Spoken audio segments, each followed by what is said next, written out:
પાટણના એપીએમસીમાં માર્કેટ યાર્ડના ઇતિહાસમાં પ્રથમ વખત સોયાબીનની હરાજી થઈ અને અંદાજે 200 મણ સોયાબીન આવ્યા અને ભાવ ₹831નો મળ્યો હતો, જેથી ખેડૂતોમાં પણ ખુશી જોવા મળી હતી। ઉલ્લેખનીય છે કે ખેડૂતોએ અંદાજે 40થી 50 વીઘામાં સોયાબીનનું વાવેતર કર્યું હતું। સોયાબીન પાક વેચાણની બજાર વ્યવસ્થા નહીં હોવાને કારણે ખેડૂતોને સોયાબીન વેચવા 120 કિલોમીટર દૂર ઈડર તરફ જવું પડતું હતું, ત્યારે પાટણ માર્કેટમાં સોયાબીનની વેચાણની વ્યવસ્થા શરૂ થતાં ખેડૂતો આનંદમાં જોવા મળ્યા હતા।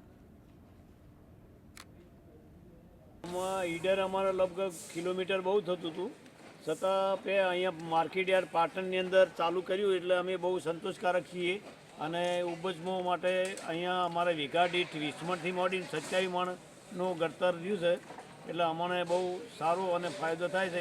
એમાં જો ખેડૂતો આ વાવેતર કરે તો અમને બહુ લાભદાયી છે।